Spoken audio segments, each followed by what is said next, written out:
கர்த்தருடைய பரிசுத்த நாமத்திற்கு மகிமையும் புகழும் ஸ்தோத்திரமும் உண்டாவதாக.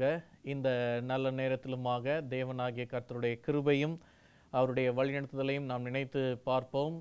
இன்றைக்கு கர்த்தருடைய கரம் நம்மோடு இருப்பதற்காக நாம் ஒரு ஜெபத்தை செய்து இந்த நேர செய்திக்குள்ளாக நாம் கடன் செல்வோம். கண்களை மூடுவோம், நாம் ஜெபம் செய்வோம். எங்களை நேசிக்கும் எங்கள் நல்ல ஆண்டவரே, இந்த நல்ல நேரத்திற்காக உமக்கு நாங்கள் நன்றி செலுத்துகிறோம். இந்த நாளிலும் கர்த்தருடைய கரம் என்னோடு இருந்ததினால் என்ற தலைப்பிலே ஒரு செய்தியை நாங்கள் படிக்க இருக்கிறோம். இதில் படிக்கிற பாடத்தை பரலோகத்தின் தேவன் எங்களுக்கு ஆசீர்வதித்து கொடுக்கும்படியாய் நாங்கள் வேண்டிக் கொள்கிறோம். இயேசுவின் நாமத்தினாலே ஜெபிக்கிறோம் எங்கள் ஜெபம் கேள் நல்ல தகப்பனே, ஆமென். எஸ்ராவின் புத்தகம் 7வது அதிகாரம் 28வது வசனம் இப்படியாக சொல்கிறது: அப்படியே என் தேவனாகிய கர்த்தருடைய கரம் என்மேல் இருந்ததினால் நான் திடன் கொண்டு இஸ்ரவேலில் சில தலைவரை என்னோடே கூட வரும்படி சேர்த்து கொண்டேன். எஸ்ராவினுடைய சாட்சியை இந்த நேரத்திலே நாம் பார்க்க இருக்கிறோம்.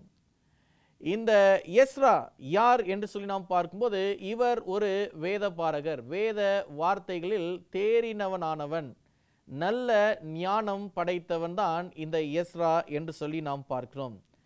இவர்கள் காலகட்டத்திலே வேதாகமத்திலே ஒரு 5 அல்லது 6 புத்தகங்கள் தான் இருந்திருக்கிறது.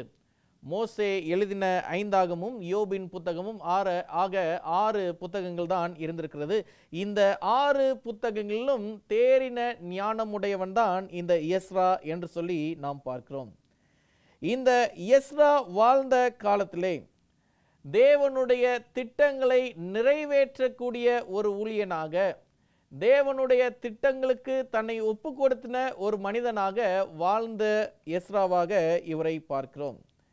இந்த எஸ்ரா என்ற பெயருக்கான அர்த்தம் என்ன என்று சொல்லி நாம் பார்க்கும்போது, உதவி செய்பவன், உதவியாளன் என்பது அந்த பெயருக்கான அர்த்தமாக இருக்கிறது. எனவே எப்போதெல்லாம் தேவனாகிய கர்த்தர் இந்த பூமியில் ஏதாவது ஒரு செய்தியை கொடுக்க வேண்டும் என்று நினைத்தாலோ அப்பொழுதெல்லாம் ஆண்டவர் ஒரு மனிதனை பயன்படுத்துவது இயல்பு. எனவே அப்படிப்பட்ட நோக்கத்தின் கீழாக இந்த இஸ்ரவேல் ஜனங்களை மீண்டுமாக அந்த அடிமைத்தன வீட்டிலிருந்து தன்னுடைய சொந்த தேசத்திற்கு வழிநடத்தி செல்லும் போது அவர்களுக்கான பிரதானியாக நியமிக்கப்பட்டவன் தான் இந்த எஸ்ரா என்று சொல்லி நாம் பார்க்கிறோம். கிமு 457ஆம் ஆண்டுல இந்த எஸ்ரா பாபிலோனிய சிறையிருப்பிலிருந்து யூதர்களை எருசலேமுக்கு திருப்பி கொண்டு வந்தான். எனவே ஏறக்குறைய ஒரு 80 ஆண்டுகள் கழித்து இவர்கள் மீண்டுமாக இந்த தேவாலயத்தை கட்டும்படியாக வருகிறார்கள். அதிலே செருபாபேல் ஒரு கூட்டத்தின் ஜனங்களை வழிநடத்தி வருகிறார். செருபாபேல் தேவனுடைய ஆலயத்தை கட்டி முடித்தார். நெகேமியா வருகிறார். நெகேமியா தேவனுடைய ஆலயத்திற்கு அலங்கத்தை கட்டி முடிக்கிறார். இந்த எஸ்ராவினுடைய ஊழியம் என்ன என்று சொல்லி நாம் பார்க்கும்போது, ஆலயத்திற்குள்ளாக ஆத்துமாக்களை சேகரிக்கும் ஊழியம். ஆலயத்தை கட்டும் ஊழியத்தை செய்தவர் செருபாபேல், அலங்கத்தை கட்டும் ஊழியத்தை செய்பவர் நெகேமியா. இந்த ஆத்துமாக்களை சேகரிக்கும் ஊழியத்தை செய்தவர் இந்த எஸ்ரா என்று சொல்லி நாம் பார்க்கிறோம். இந்த எஸ்ரா என்ற புத்தகத்திலே நாம் பார்க்கும்போது ஒரு 10 அதிகாரங்கள் இருந்தாலும் இதில் முதல் 6 அதிகாரங்கள் பேசுவது செருபாபேலையும் அவருடைய ஊழியத்தை குறித்தும், கடைசி 4 அதிகாரங்கள் தான் எஸ்ராவை குறித்து பேசுகிற புத்தகமாக இருக்கிறது. ஒருவேளை எஸ்ராவினுடைய பெயரும் அவருடைய ஊழியமும் அவருடைய சாட்சிகளும் இந்த புத்தகத்திலே காலதாமதமாக அறிவிக்கப்பட்டது என்றாலும், காலதாமதமாய் வந்த எஸ்ராவும் வெற்றியின் ஊழியத்தை செய்தவராக இருக்கிறார். இந்த எஸ்ரா கொடுக்கும் சாட்சி தான் இந்த 7வது அதிகாரம் 28ஆம் வசனம், எங்கள் தேவனாகிய கர்த்தருடைய கரம் என்மேல் இருந்ததினால்.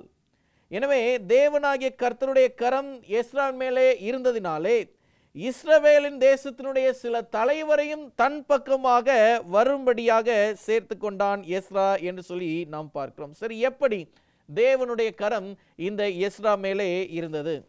பரலோகத்தின் தேவனுடைய பாதுகாப்பு எப்படி இந்த எஸ்ரா மேலே இருந்தது? எஸ்ராவின் புத்தகம் 7ஆம் அதிகாரம் 6வது வசனத்தை நாம் பார்ப்போம். வேதம் சொல்லிருக்கிறது, இந்த எஸ்ரா இஸ்ரவேலின் தேவனாகிய கர்த்தர் அருளிய மோசேயின் நியாய பிரமாணத்திலே தேறின வேத பாரகனாய் இருந்தான். அவனுடைய தேவனாகிய கர்த்தருடைய கரம் அவன் மேல் இருந்ததினால் அவன் கேட்டவைகளை எல்லாம் ராஜா அவனுக்கு கொடுத்தான். சரி, எஸ்ரா அவன் மேலே கர்த்தருடைய கரம் இருப்பதற்கான காரணம் என்னன்னு சொல்லலாம் பார்க்கும்போது, அவன் மோசேயின் நியாய பிரமாணத்திலே தேறின வேதபாரகனாக இருந்தான். அவன் தேறின வேதபாரகனாக இருந்ததினாலே கர்த்தருடைய கரம் அவன் மேல் இருந்தது. அவன் கேட்டவைகளை எல்லாம் ராஜா அவனுக்கு செய்தான் என்று நம் வேதத்திலே வாசிக்கிறோம். தேவ ஜனமே, நீங்கள் ஏறெடுக்கக்கூடிய எல்லா ஜெபங்களும் பதிலளிக்கப்படுகிறதா? நீங்கள் கேட்கிற எல்லாவற்றையும் பரலோகத்தின் தேவன் உங்களுக்கு கொடுத்து விடுகிறாரா? நீங்கள் போகிற எல்லா இடங்களிலும் நீங்கள் வெற்றியை மாத்திரம்தான் பார்க்கிறீர்களா? எஸ்ராவினுடைய வாழ்க்கையை பார்க்கும்போது அவன் தேவனுடைய வார்த்தையிலே தேறின வேதபாரனாக இருந்தான். அவன் கடந்து செல்லும் இடமெல்லாம் அவனுக்கு வெற்றி தொடர்ந்தது. இன்றைக்கு உங்களுடைய வாழ்க்கையிலும் அப்படிப்பட்ட வெற்றிகள் தொடர வேண்டும், தேவனுடைய பாதுகாப்பு தொடர வேண்டும், அவருடைய கரம் உங்களோடு இருக்க வேண்டும் என்று சொன்னால் நீங்களும் எஸ்ராவை போல தேறின வேதபாரகனாக இருக்க வேண்டும். 12ஆம் வசனத்தை நாம் பார்ப்போம். எஸ்ராவின் புத்தகம் 7ஆம் அதிகாரம் 12ஆம் வசனத்தை நாம் பார்ப்போம். வேதம் சொல்லிக்கிறது, ராஜாதி ராஜாவாகிய பரலோகத்தின் தேவனுடைய நியாய பிரமாணத்தை போதிக்க உத்தம வேதபாரகனாகிய எஸ்ரா என்னும் ஆசாரியனுக்கு பூரண சமாதானம் உண்டாக வாழ்த்தி எழுதுகிறது என்னவென்றால், ஒரு கடிதத்தை ராஜா எழுதுறார். 13ஆம் வசனம் சொல்லுகிறது, நம்முடைய ராஜ்யத்தில் இருக்கிற இஸ்ரவேலின் ஜனத்திலும் அதன் ஆசாரியரிலும் லேவியரிலும் உன்னோட கூட எருசலேமுக்கு போக மனப்பூர்வமாய் யாவரும் போகலாம் என்று நம்மாலே உத்தரவாகிறது. சரி, எஸ்ரா ஜோம் பண்ணி பார்க்கிறார், ஆண்டவர்கிட்ட கேட்கிறார், ஆண்டவரே நாங்கள் எல்லாம் எங்களுடைய சொந்த தேசத்துக்கு நாங்கள் போகணும், அங்கே போய் நாங்கள் பலி செலுத்தணும், உங்களுடைய ஆலயத்தில் நாங்கள் தொழுகை செய்ய வேண்டும். எஸ்ராவினுடைய வேண்டுதலுக்கு நாங்கள் தேசத்தினுடைய ராஜாவாக இருந்த அர்த்தசாஸ்திரா அவர்கள் போவதற்குண்டான அனுமதியை அவர் கொடுக்கிறார். எனவே எஸ்ரா கேட்டுக்கொண்டதின் விதமாக இந்த ஜனங்களுக்கு சுதந்திரமும் கொடுக்கப்பட்டது. எனவே அவர்கள் போகும்போது அவர்களுக்கு என்னெல்லாம் கொடுக்கப்பட்டது என்று சொல்லி நாம் பார்க்கும்போது, அவர்களுக்கு தேவையான வெள்ளி, பொன் மற்றும் பலி செலுத்துவதற்கான மிருகங்களையும் அவருக்கு ராஜா கொடுத்து அனுப்பினான் என்று சொல்லி நாம் பார்க்கிறோம். அது மாத்திரமல்லாமல் ஆண்டவருடைய ஆலயத்திலே வைக்கப்பட வேண்டிய பனிமுட்டு பொருட்களையும் அந்த பாத்திரங்களையும் அவன் ராஜாவாகிய அர்த்தசாஸ்திரா கொடுத்து அனுப்பினான் என்று சொல்லி நாம் பார்க்கிறோம். சரி, இப்போது இவர்கள் பிரயாணப்பட்டு போகிறாங்க. போகிற வழியெல்லாம் இவர்கள் ஒவ்வொரு தொலைதூர எல்லைகளை கடக்கும் போது வழியில் இருக்கக்கூடிய அதிகாரிகளுக்கு இவர்கள் தீர்வை செலுத்த வேண்டும். ஆனால் ராஜாவாகிய அர்த்தசாஸ்திரா இவர்களுக்கு ஒரு கடிதத்தை கொடுத்து அனுப்புறார் பாருங்க. வேதம் சொல்லிக்கிறது, பின்னும் ஆசாரியரும் லேவியரும் பாடகரும் வாசல் காவலரும் நிதிநீமியரும் தேவனுடைய ஆலயத்தில் பணிவிடைக்காரமான ஒருவன் மேலும் பகுதியாகிலும் தீர்வையாகிலும் ஆயமாகிலும் சுமத்தலாகாதென்று அவர்களை குறித்து உங்களுக்கு அறியப்படுத்துகிறோம். எனவே அவர்கள் எங்கெல்லாம் பிரயாணப்பட்டு போறாங்களோ அங்கெல்லாம் அவங்களுடைய யார்கிட்டையுமே வரிகள் வாங்கக்கூடாது, தீர்வை வாங்கக்கூடாது, ஆயங்களை பெற்றுக்கொள்ளக்கூடாது. ஏனென்றால் இவர்கள் தன்னுடைய சொந்த தேசத்திற்கு கடந்து செல்கிறவர்களாக இருக்கிறார்கள் என்று சொல்லி ராஜாவாலே அவர்களுக்கு அனுமதி கொடுக்கப்பட்டது. இந்த சூழ்நிலையெல்லாம் கடந்து வந்ததுக்கு அப்புறம் தான் எஸ்ரா உணர்ந்து கொள்றாரு, கர்த்தருடைய கரம் என் மேல் இருந்ததினாலே இவை எல்லாம் எனக்கு சாத்தியமானது. ராஜா என்னுடைய வேண்டுதலை எனக்கு நிறைவு செய்தான். ராஜா நான் போகும்போது என்னுடைய பொருளாதார தேவைகளை கொடுத்து அனுப்பினான், பலி செலுத்துவதற்கான மிருகத்தை கொடுத்தான், எருசலேம் போவதற்காக ஒத்துக்கொண்டான். போகிற வழி எல்லாம் எங்களுக்கு தீர்வையாகிலும் ஆயமாகிலும் நாங்கள் கொடுக்க தேவையில்லை என்று சொல்லி அங்கீகரித்தான். அதே சமயத்திலே ஆண்டவருடைய ஆலயத்திற்கு தேவையான பணிமுட்டுகளையும் கொடுத்து அனுப்பினான். இத்தனை நன்மைகளை பெற்ற பிற்பாடுதான் கர்த்தருடைய கரம் அவர் மேலே இருக்கிறதை அவர் உணர்ந்து கொள்கிறார். தேவ ஜனமே, உங்களுடைய வாழ்க்கையிலும் நீங்கள் நினைத்து பார்க்க வேண்டியது, ஆண்டவருடைய பாதுகாப்பு உங்கள் மேலே மிகுதியாய் இருக்கிறதா?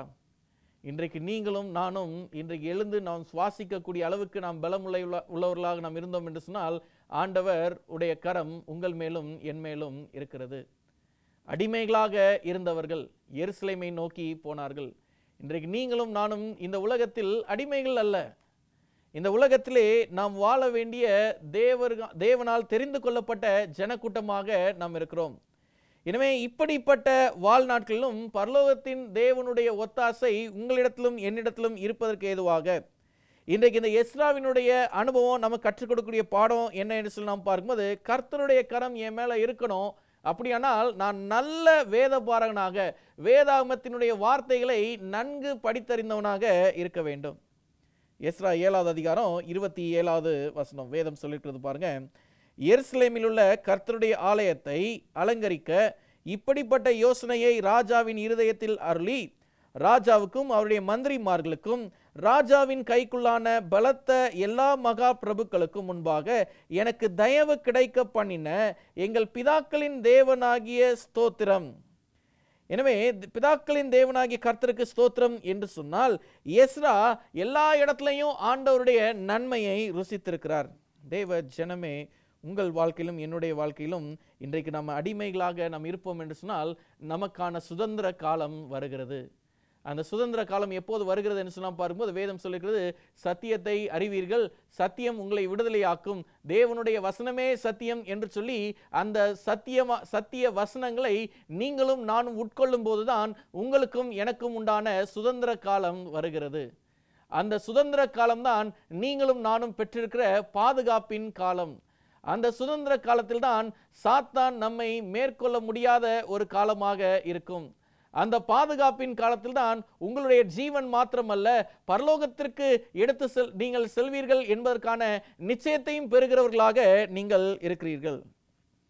எனவே ஏன் எஸ்ரா மேலே ஆண்டவருடைய கரம் இருந்தது என்று சொல்லி நாம் பார்ப்போம் என்றால், எஸ்ரா ஆண்டவருடைய வார்த்தையை குறித்து ரொம்ப தீர்க்கமாக படித்து தேறின வேத பாரகனாக இருந்தான். சரி, எனவே எஸ்ராவோடு கர்த்தருடைய கரம் இருந்தது என்று சொல்லி நாம் பார்க்கிறோம். இப்போ 8வது அதிகாரத்திற்குள்ளாக நம்ம கடந்து வருவோம். 22வது வசனத்தை நாம் பார்ப்போம். எஸ்ராவின் புத்தகம் 8வது அதிகாரம் 22வது வசனத்தை நாம் பார்ப்போம். வேதம் சொல்லுகிறது, வழியிலே சத்ருவை விலக்கி எங்களுக்கு துணை செய்யும்படிக்கு நான் ராஜாவினிடத்தில் சேவகரையும் குதிரை வீரரையும் கேட்க வெட்கப்பட்டிருந்தேன். எங்கள் தேவனுடைய கரம் தம்மை தேடுகிறவர்கள் எல்லார் மேலும் அவர்களுக்கு நன்மையாக இருக்கிறதென்றும், அவருடைய வல்லமையும் அவருடைய கோபமும் அவரை விட்டு விலகுகிறவர்கள் எல்லார் மேலும் இருக்கிறதென்றும் நான் ராஜாவுக்கு சொல்லி இருந்தோம். எனவே இந்த எஸ்ரானுடைய நிலைமை என்ன என்று சொல்லி நாம் பார்க்கும்போது, தேவனாகிய கர்த்தரை தேடுகிற எல்லார் மேலையும் ஆண்டவருடைய கரம் இருக்கும் என்பதை நம்பினவராக எஸ்ரா இருந்தார்.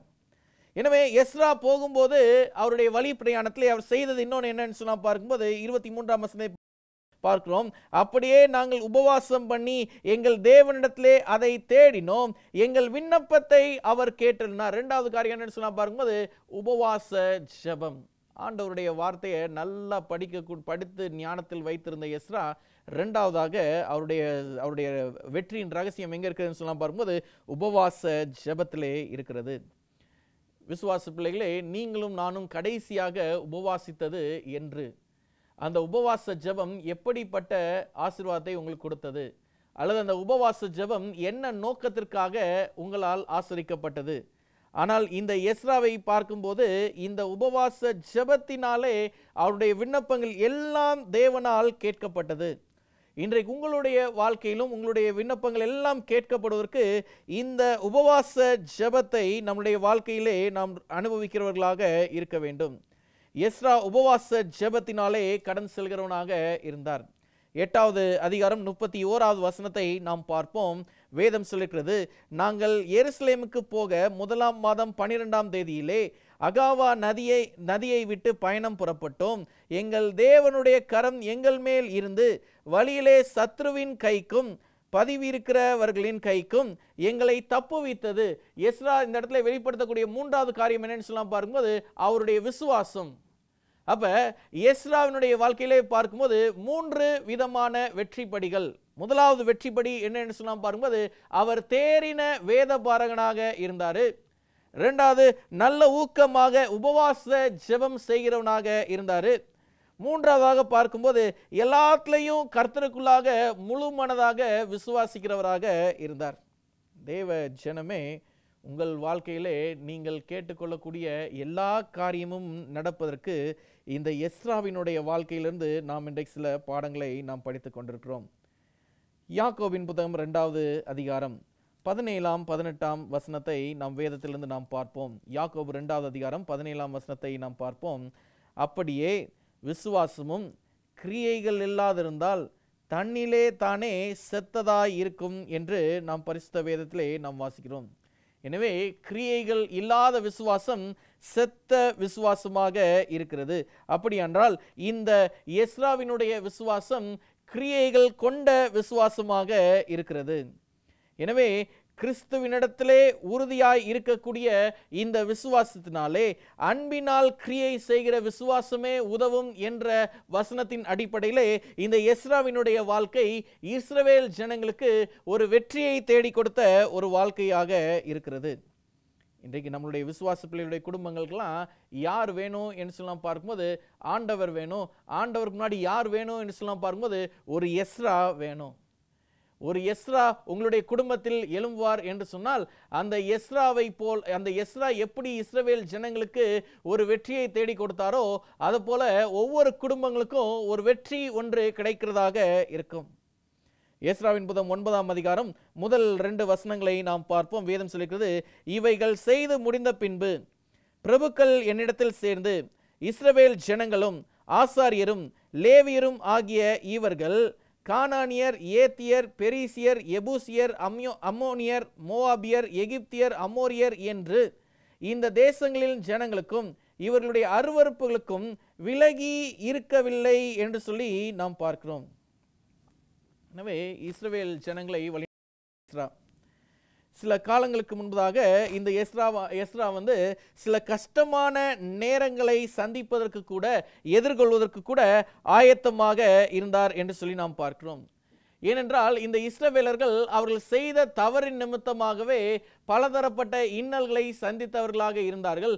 ஆனாலும் இந்த இஸ்ரவேலர்களை திரும்பவும் கிறிஸ்துவனிடத்திலே புதுப்பித்த ஒரு வாழ்க்கைக்குள்ளாக வழிநடத்த வேண்டும் என்பதுதான் இந்த எஸ்ராவினுடைய நோக்கமாக இருந்தது. சரி, திரும்பவும் என்ன செய்தார் என்று சொல்லலாம் பார்க்கும்போது 3ஆம் வசனத்திலிருந்து நாம் பார்ப்போம். வேதம் சொல்லிக்கிறது பாருங்க. எஸ்ரா 9ஆம் அதிகாரம் 3ஆம் வசனம், இந்த வர்த்தமானத்தை நான் கேட்டபோது என் வஸ்திரத்தையும் என் சால்வையும் நான் கிழித்து என் தலையிலும் என் தாடியிலும் உள்ள மயிரை பிடுங்கி திகைத்தவனாய் உட்கார்ந்திருந்தேன். எனவே எஸ்ரா என்ன செய்ய ஆரம்பித்தார் என்று சொன்னால் பார்க்கும்போது இஸ்ரவேல் ஜனங்களுடைய அருவருப்பான செய்கைகளை பார்த்தவர் தன்னுடைய வேதம் சொல்லுகிறது தன்னுடைய சால்வைகளை கிழித்து கொண்டும் தன்னுடைய வஸ்திரங்களை கிழித்து கொண்டும் தன் தலையிலும் தன் தாடியிலும் உள்ள மயிரை பிடித்து திகைத்து போய் அவர் உடைந்து போய் உட்கார்கிறவராக இருக்கிறார். 15ஆம் வசனம் வரை நாம் பார்க்கும்போது எஸ்ரா இந்த ஜனங்களுக்காக எப்படிப்பட்ட உபவாச ஜெபத்தை ஏறெடுத்தார் என்பதை நாம் அங்கே பார்க்கிறோம். எனவே எஸ்ரா இந்த உபவாச ஜெபத்தை கூறுவித்த போது ஜனங்கள் எல்லாரும் என்ன செய்தாங்கன்னு சொல்ல பார்க்கும்போது இந்த எஸ்ராவோடு இந்த ஜெபத்திலே இணைந்திருந்தார்கள். எனவே 12ஆம் வசனம் சொல்லியிருக்கிறது, 9ஆம் அதிகாரம் 12ஆம் வசனம், ஆதலால் நீங்கள் பலத்து கொண்டு தேசத்தின் நன்மையை புசித்து அதை நித்திய காலமாக பிள்ளைகளுக்காக பின்வைக்கும்படிக்கு நீங்கள் உங்கள் குமாரத்திகளை அவருடைய குமாரருக்கு கொடாமலும் அவருடைய குமாரத்திகளை உங்கள் குமாருக்கு கொள்ளாமலும் அவருடைய சமாதானத்தையும் நன்மையும் ஒரு காலும் நாடாமலும் இருப்பீர்களாக என்றீரே. இப்பொழுதும் எங்கள் தேவனே, எங்கள் பொல்லாத செய்களினாலே எங்கள் பெரிய குற்றத்தினாலும் இவைகளெல்லாம் எங்கள் மேல் வந்தும் தேவரீர் எங்கள் அக்கிரமத்துக்கு தக்க ஆக்கினையை எங்களுக்கு இடாமல் எங்களை இப்படி தப்புவிக்க விட்டிருக்கையில் என்று சொல்லி நாம் பார்க்கிறோம். எனவே தேவனாகிய கர்த்தர் நம்முடைய பாவங்களை மன்னிக்கிறவராக இருக்கிறார். ஒன்று, நாம் என்னதான் தவறுகள் செய்திருந்தாலும் அந்த தவறுகளிலிருந்து சில நேரத்திலே நம்மை தப்பிக்க விடுகிறவருமாகவும் அவர் இருக்கிறார். எனவே அந்த தப்பித்துக் கொள்ளுதல் தான் இன்றைக்கு நமக்கு கிடைத்திருக்கக்கூடிய ஒரு நம்பிக்கை. எனவே இன்றைக்கு நம்மளும் பாவிகளாக தான் இருக்கிறோம். இந்த எஸ்ராவினுடைய ஊழியம் வெற்றியடைந்த ஒரு ஊழியமாக இருக்கிறது. எப்படி என்று சொல்லலாம் பார்க்கும்போது இந்த ஜனங்களுடைய பாவங்களுக்காக அவர் பரிந்து பேசின நேரத்திலே அல்லது தேவனிடத்திலே உபவாசித்து ஜெபித்த நேரத்திலே பரலோகத்தின் தேவனுடைய கிருபைகள் இவர்கள் மேலே ஏறெடுத்து பார்க்கப்பட்டது. 9ஆம் அதிகாரம் 15ஆம் வசனம் சொல்லிருக்கிறது பாருங்க, இஸ்ரவேலின் தேவனாகிய கர்த்தாவே, நீர் நீதியுள்ளவர் ஆகையால் இந்நாளிலே இருக்கிறது போல நாங்கள் தப்பி மீண்டு இருக்கிறோம். இதோ நாங்கள் உமக்கு முன்பாக குற்றத்திற்குள்ளானவர்கள், இது நிமித்தம் நாங்கள் உமக்கு முன்பாக நிற்கத்தக்கவர்கள் அல்ல என்று பிரார்த்திக்கிறார். சொல்றாரு, நாங்கள்லாம் குற்றவாளிகள் ஆண்டவரே, உங்க முன்னாடி நாங்கள் நிற்கிறதுக்கு தகுதி கூட எங்களுக்கு கிடையாது. இப்படி வேண்டுதலின் நிமித்தமாக 10வது அதிகாரம் 1 வசனத்தை நாம் பார்ப்போம். எஸ்ரா இப்படி விண்ணப்பம் பண்ணி அறிக்கையிட்டு அழுது தேவனுடைய ஆலயத்துக்கு முன்பாக தாழ விழுந்து கிடக்கையில் இஸ்ரவேலின் புருஷரும் ஸ்திரீகளும் பிள்ளைகளுமான மகா பெரிய சபை அவனிடத்தில் வந்து கூடிற்று. ஜனங்கள் மிகவும் அழுதார்கள். இது ஒரு மனுஷனுடைய அழுகையை பார்த்து கொண்டிருந்த ஜனங்கள், ஸ்திரீகளும் சரி, புருஷர்களும் சரி, பிள்ளைகளும் சரி, எல்லாரும் இந்த எஸ்ராவினுடைய அழுகையை பார்த்தவர்கள் எல்லாரும் சபை முன்னாக கூடி வந்து தன்னுடைய பாவங்களை அறிக்கை செய்கிறார்கள். வேதம் சொல்லிருக்கிறது, நீதிமொழி 28ஆம் அதிகாரம் 13ஆம் வசனத்திலே, தன்னுடைய பாவங்களை மறைக்கிறவன் வாழ்வடைய மாட்டான், அவைகளை அறிக்கை செய்து விட்டு விடுகிறவனோ இரக்கத்தை பெறுவான். இந்த எஸ்ராவினுடைய பாரம் எல்லாம் என்னுடைய ஜனங்கள் எல்லாரும் சகலவிதமான அருவருப்புகளிலிருந்து வெளிவர வேண்டும். என் ஜனங்கள் எல்லாம் பாவம் செய்வதை தவிர்த்து தேவனுக்கு பிரியமான வாழ்க்கையை வாழ வேண்டும், பாவத்தை முற்றிலுமாக அறிக்கை செய்ய வேண்டும் என்று சொல்லி அவர்கள் செய்த சகல பாவங்களையும் ஆண்டவருடைய சன்னிதானத்திற்கு முன்னிலையில் வைத்து கண்ணீரோடு ஜெபித்தான். தன்னுடைய வஸ்திரங்களை கிழித்து கொண்டு ஜெபித்தான். தன்னுடைய தலையின் மயிர்களையும் தன்னுடைய தாடியின் மயிர்களையும் அவன் பிடித்து கொண்டு அவன் அழுது அவன் ஜெபித்தான். அவன் உபவாசித்து ஜெபித்தான். பரலோகத்தின் தேவன் இதை பார்த்து கொண்டிருக்கையிலே அங்கே இருக்கக்கூடிய ஜனங்களுடைய இருதயத்தை அசைத்தார். அதனால்தான் அங்க இருந்த புருஷர்கள், ஸ்திரீகள், பிள்ளைகள் எல்லாம் கூடி வந்து எஸ்ராவின் அண்டையிலும் தேவாலயத்தின் முன்பதாகவும் கூடி வந்து எல்லாரும் அழுதார்கள் என்று நாம் வேதத்திலே நாம் வாசிக்கின்றோம். 2வது வசனம். அப்போது ஏலாமின் புத்திரரில் ஒருவனாகிய எகியேலின் குமாரனும் செக்கனியா எஸ்ராவை நோக்கி, நாங்கள் தேசத்து ஜனங்களில் உள்ள அந்நிய ஸ்திரீகளை சேர்த்து கொண்டதினால் எங்களுக்கு தேவனுக்கு விரோதமாய் பாவம் செய்தோம். ஆகிலும் இப்பொழுதே இந்த காரியத்திலே இன்னும் இஸ்ரவேலுக்காக நம்பிக்கை உண்டு. அவங்க சொல்றாங்க, ஆமா நாங்க செய்தது தவறுதான், எங்களுடைய பாவங்களை நாங்கள் அறிந்து கொள்றோம், ஆனா இப்ப எங்களுக்கு ஒரு நம்பிக்கை இருக்குது, ஆண்டவர் எங்களை மன்னிப்பாரா. 1 யோவான் 1ஆம் அதிகாரம் 9ஆம் வசனத்தை வாசித்தோம். பாவத்தை நாம் அறிக்கையிட்டால் நம்முடைய பாவங்களை மன்னித்து நம்முடைய எல்லா அநியாயங்களும் நீக்கி நம்மை சுத்திகரிப்பதற்கு வல்லவராக இருப்பவர் நம்முடைய இயேசு. எனவே இவர்களுக்கான நம்பிக்கையை ஆண்டவர் இந்த இடத்திலே நிறைவேற்றுகிறவராக இருக்கிறார். வேதம் சொல்லியிருக்கிறது பாருங்க, 4வது வசனத்துல, எழுந்திரும், இந்த காரியத்தை நடப்பிக்கிறது உமக்கு அடுத்தது, நாங்கள் உம்மோடே கூட இருப்போம், நீர் திடன் கொண்டு இதை செய்யும் என்றான். அப்போது எஸ்ரா எழுந்திருந்து ஆசாரியர்களும் லேவியர்களும் பிரதானமானவர்களுக்கும் இஸ்ரவேல் அனைவரும் இந்த வார்த்தையின்படி செய்யும்படி அவர்களுக்கு ஆணையிட்டு சொன்னான்.